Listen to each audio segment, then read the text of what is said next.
Min's Minute Modcast with his mates, Mo and Satya. Episode 205. Hello, and welcome to another episode of Min's Minute Modcast with his mates. Hey, Mo and Satya. Hey there. The last topic is we talk about, we always bring Black Mirror into some of our conversations, don't we? Because what happens on some of those episodes a few months later, a few years later, they seem to be like, yeah, that's pretty much the life we're living right now. And Satya, you've been seeing some stuff in the healthcare space where you're like, yeah, this is coming true now. So take it away. So they are now chips, or they call it bioimplants, or so you can just put it in your skin, not just, but like there's a procedure to it. And then these chips can sense your glucose level, your heartbeat, and they're like pacemakers for people who have heart conditions. However, it can also be implanted in your nervous system, like in your brain or somewhere.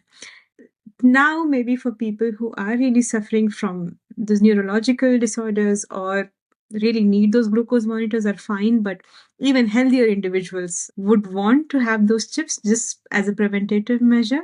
However, I also see it going down south, that there is a company who knows every little detail about your biological system, and it can really help you control you, the way you eat, what you buy, what you look at, and slowly they will also increase, hopefully. I think not hopefully, but they would increase the subscription prices, which would make a human completely dependable on those chips. Imagine if you forget to drink water and the chip is the only source of you to remind that you have to drink water. So I would, or glucose for like the sugar levels, for example, that hey, you have not eaten for a while, eat, or you have eaten too much sugar for today. Instead of relying on our inherent natural skills, we would be relying completely on a chip and on an app on a screen that will tell us how to live, basically. So for me, it's both scary from that perspective. And I guess I totally agree with that. There's the opposite view to say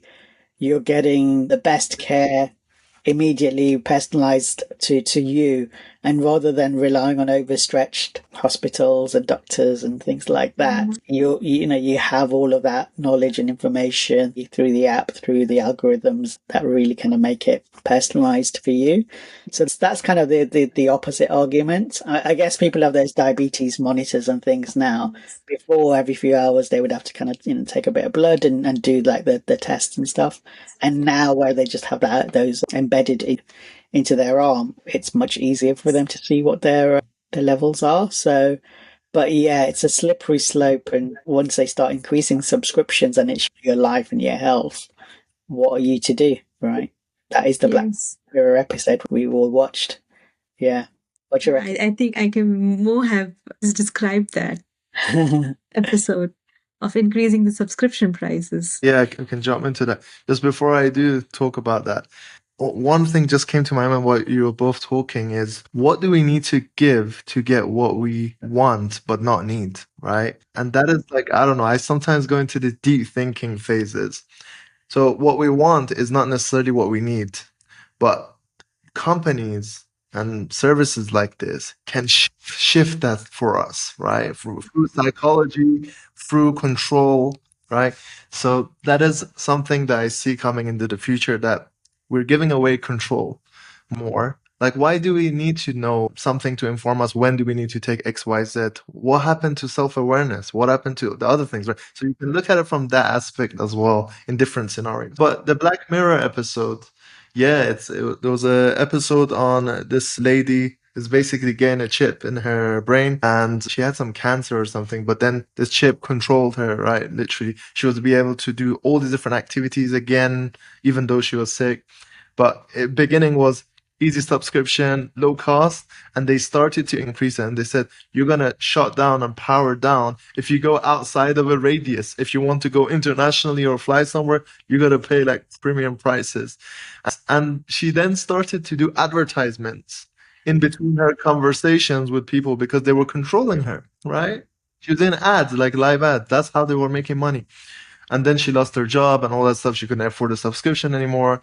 So that's the thing. How much control do we want to give away? And how much self-awareness we're gonna like destroy with all these different things that are coming at us, and we stop doing the normal human things?